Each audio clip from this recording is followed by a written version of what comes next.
One copy? Go. Okay, what we have here is actually a lock set. And I have Alex with me, no? Ang gagawin natin, una, aalamin natin kung paano ang pagkalas una nito. So, sa lock set, siyempre, meron tayong system at meron tayong key. Ito yung pinaka-key natin. Eh. Makikita natin parehong may butas dito, saka may butas dito. Ngayon ang question, alin yung susundutin natin sa dalawang butas na yan para makalas? Siyempre, ito yung may susi, kung dito may susi, yung sa kabila. Ang mabalik. So now, gagawin natin, ito yan. Focus mo, no?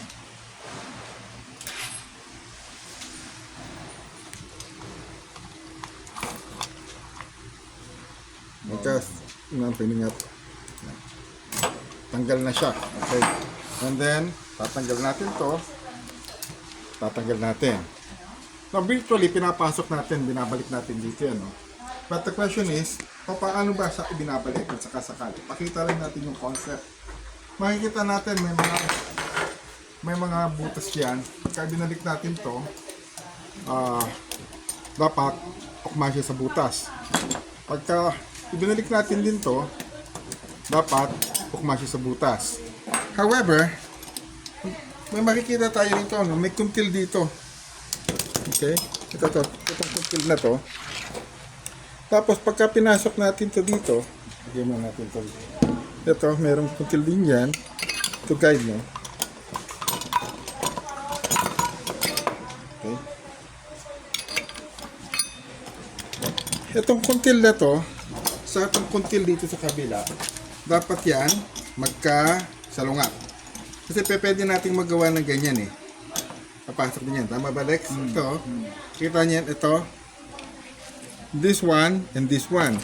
Pagka ganyan, magkapantay siya, hindi uubra yan. Dapat yan magkasalungat. So, ito andi dito. Sa kabila yung andi dito. Tapos, saka natin ituturnilyo.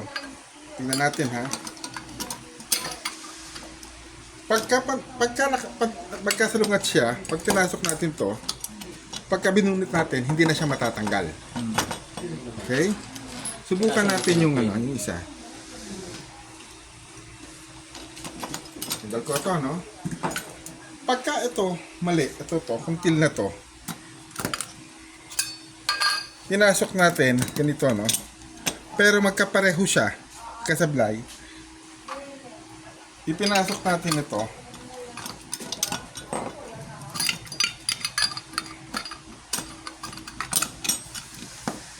Pag nilagay natin to, kahit anong gawin natin, mahuhugot siya. Ang reason, kasi nagbablock ito. Nabablock na ito. So, para siya mahugot, ulitin natin. Dapat siya baliktad. Para pag nilagay natin to, at pinasok natin to, hindi na siya nahuhugot. Okay. Now, Alex, the reason I requested for you, no? I-install natin to. Pakita natin yung actual sample ng installation. Meron tayo ditong mock-up. Install ni Alex. So, ano yung tamang installation? Ano yung lookout? Ito. Kita natin to, may butas yan, may kulang, nasan yun? Yung isang ganito, nasan? Okay. Tignan nyo ito, no? Tignan mo saan. Ito, may kuntilyon dito. Dito natin papasok. Okay? Sige. Tapos ito yung opening, oh. Ito yung papasok dito sa latch.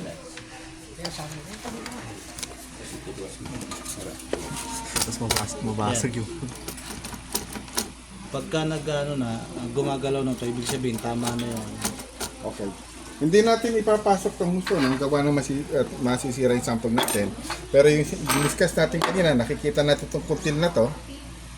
Ito, hindi pa ganyan. Kasi andi dito yung kuntil. Dapat yan, pag ganito. Opposite. And then,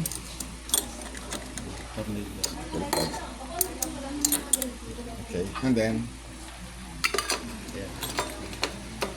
ito pa. Ito. Dapat ganyan. Siguro lagay natin yung isa na, no? Para magigit ko yung mga konti.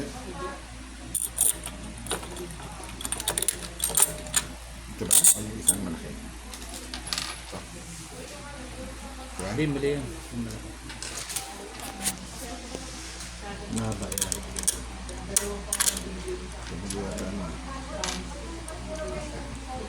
Like this.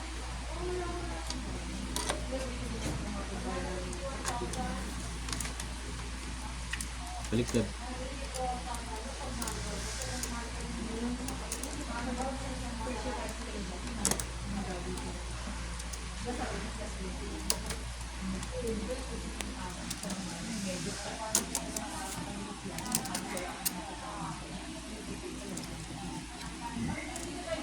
Okay. Ayan. So, pag yan may ganyan na, pinasok na natin to. Kita ito.